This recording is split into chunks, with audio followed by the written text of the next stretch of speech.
All right, good morning, everybody. My name is Scot Bennett, and I'm going to talk about design and construction.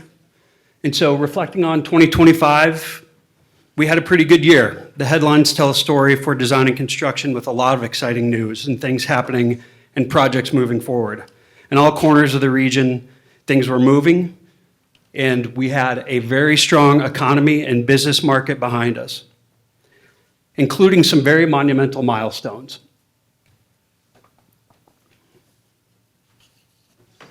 The 12th largest city in the United States and achieving the 1 million residents mark is a big deal for us. But a lot of us here were experiencing something different. The volatility of the past few years gave way to a different kind of good market, one that required more effort, discipline, and focus to achieve than we had in the past. One that required more effort to move projects forward. Owners were more focused on certainty of outcome, cost, schedule, risk, than on speed to market, except for maybe data centers. Design and construction teams that could provide early cost certainty, realistic schedules, clarity, and integrated delivery strategies were meaningfully advantaged. There seemed to be, and maybe we felt, stability. And maybe it was just what we needed. After several years that can be described as dynamic to volatile, maybe we needed a year like 25 to help us bring stability back to the North Texas market. But is that what you were feeling?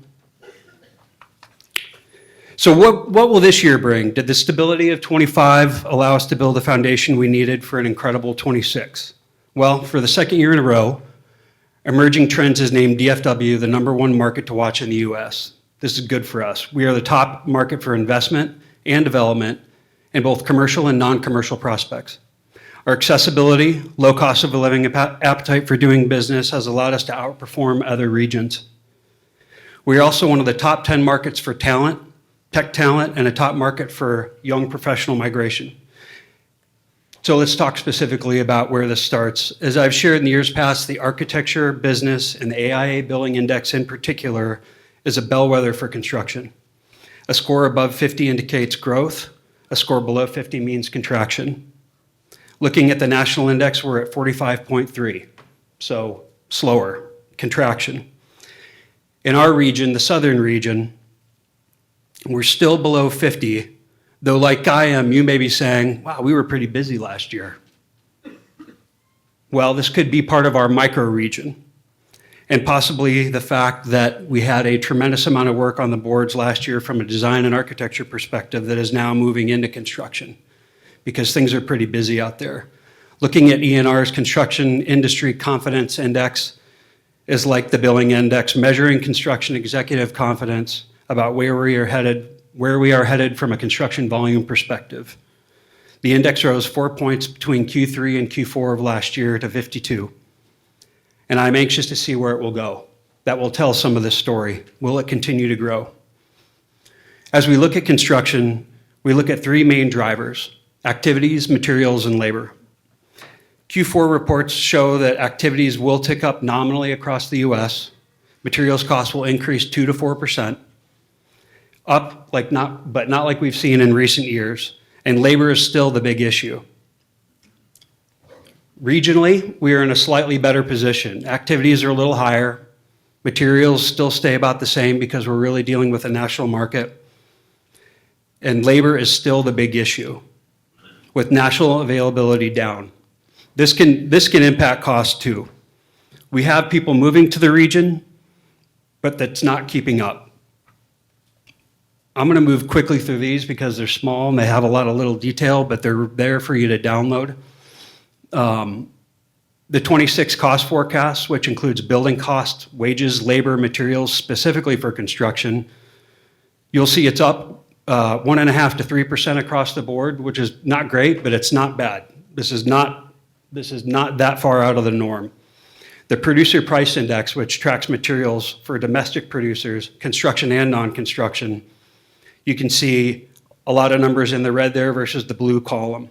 It's leveled off month to month. So yes, we've seen some increases in the last 12 months, but it's leveling off some. Oh, that was one slide behind, I apologize. And then last materials cost projection through 2028. This shows the increases but they're much more in line with typical year over year, as opposed to the extreme volatility of the past. And tariffs, they've been a huge conversation, but that seems to be slowing down a bit. As I said before, currently our biggest issue is the labor workforce, and availability is an issue for a few reasons. Immigration policies are impacting the workforce and the availability. Another big reason, fewer people are entering the construction industry than in years past, and replacement for the talent that we're losing is not one-to-one relative to ability and experience. We are in a rapidly growing market, fueled by complex projects. This requires experience. Putting the wrong people on a project, putting a newly assembled team together, that's huge risk. Looking at the Fort Worth region on the top compared to national down below, you can see that in the last several months, we are trending up where there is a little bit of an up and down nationally. So again, we're in a better place, but hiring is the issue. So for all of us here, how do we sit? Well, we are in the absolute right location. Our market remains one of the most fundamentally strong, opportunity-rich design and construction markets in the country, even in our more measured cycle.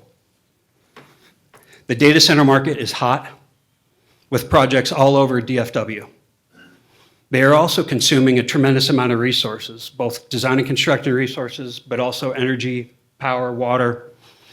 Right here in Fort Worth, we have incredible projects happening in every corner of the city of every type. Healthcare, higher education, right here at TCU, massive transformation. Downtown Texas A&M, UTA moving out west, the Tarrant County College expansions. We've got massive land expansions. Obviously, Hillwood and Alliance have always been leaders. Panther Island, Westside Village. The Cassco development continues to just revolutionize that area. Transformation, expansion of existing neighborhoods like Crescent's transformation of the cultural district, the stockyards, the innovation district downtown, Walsh Ranch,